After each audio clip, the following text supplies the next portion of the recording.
Alright, so I am Alex Rivard. I decided to do my term project on the evolutionary perspective of microglia with special relevance to psychiatric illness. The reason I chose to do this topic or present on this topic is because I do have an interest in psychiatric illness and psychological disorders, and the research that I've been kind of looking at surrounded specifically on Alzheimer's disease and microglia have seem to be pretty interesting, and their findings are pretty revolutionary. So, to give you a little bit of background, microglia are the primary immune cells of the central nervous system. They act as a major inflammatory cell type in the brain and respond to pathogens and injury by becoming activated, which is a process whereby they rapidly change morphology, proliferate, and migrate to the site of infection or injury, where they phagocytose and destroy pathogens as well as remove damaged cells. Um, they also have been linked to other processes such as synaptic stripping, which is the process microglia selectively removes synapses from injured neurons, which promotes improved cognitive function throughout the brain.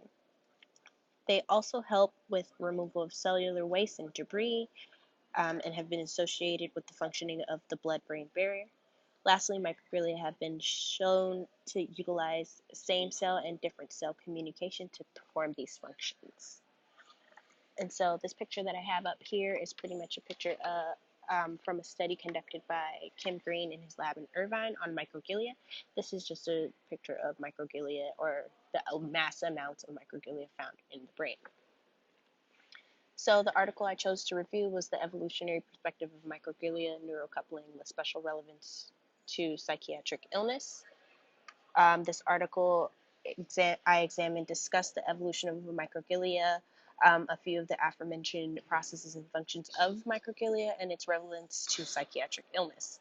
The article emphasizes its use of the invertebrate model when specifically looking to cell and different cell communication that microglia utilize.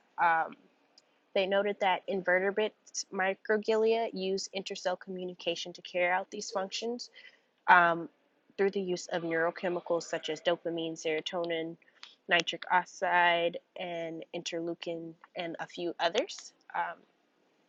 The same article found that similar chemical compositions of these neurochemicals were found in mammalian models as well, such as mice. Mice are typically used in studies involving the brain as well as Alzheimer's. This research also led them to find that the presence of microglia can be found in mammals 500 million years prior to the presence of humans on the planet. So you can see the processes as well as the presence of microglia in all animals throughout the existence of animals on the planet and people on the planet. Furthermore, this article provides relevance to psychiatric illness, specifically Alzheimer's disease.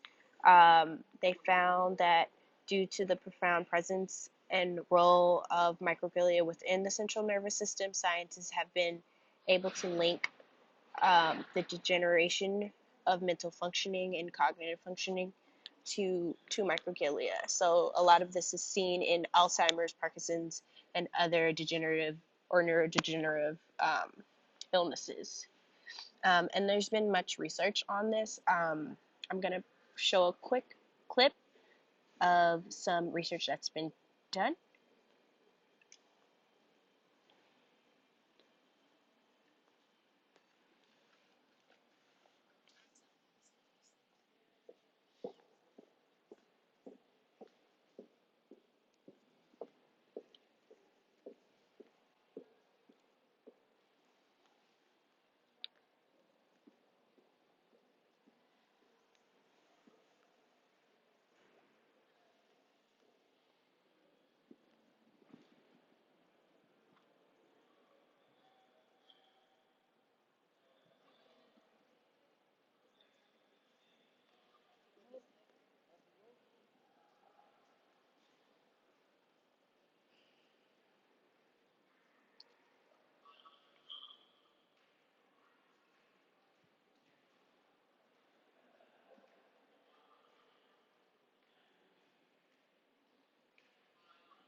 Okay, so that concludes my presentation for this evening. I hope you guys enjoyed it and found it fun and informative.